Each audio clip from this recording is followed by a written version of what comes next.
Suspension and then a chance to get back on the street. We're going to dive into how a Fort Worth community is feeling about the chief's decision at the police department to put a controversial officer back in the same neighborhood. That's where we'll begin today at 5 o'clock. So next week, that officer will return to the neighborhood where his arrest of a mother and her daughters went viral.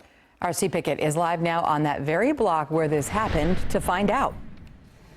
Yeah, not only from these folks, but as you know, there have been protesters and others who've simply said they believe this officer not only should be fired, but charged with a crime from their vantage point, and that he should not certainly work back in a neighborhood like this one. Some people defined it as a black community. Well, we came back to this neighborhood, as you mentioned, to talk to the folks who live here. The first thing they want you to know, but despite all of that video you've seen, this community is pretty diverse. This is how the Summer Creek Meadows neighborhood in South Fort Worth looks like on a typical day. It's Kevin Brown's neighborhood. This community is a place of many different races. 1 block from this. The footage of a white police officer arresting a black mother and her daughters generated claims of police bias.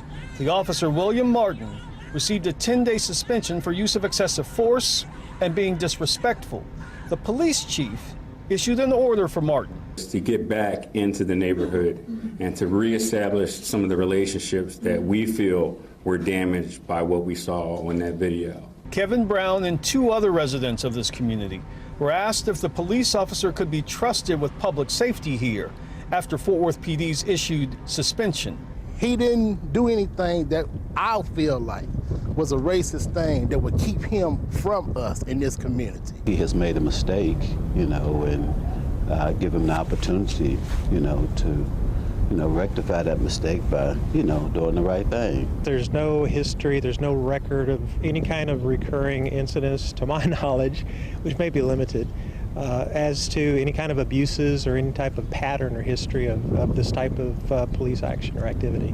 These homeowners said they did not see race as a factor in the video, primarily because race doesn't define their neighborhood. That was part of the argument, because obviously millions of people saw this video, and many of those arguments were that this was a white officer treating a black woman and her children in a way based on race.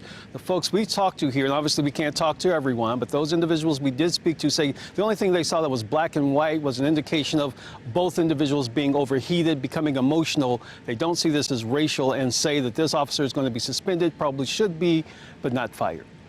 Reporting live, Steve Pickett, CBS 11 News.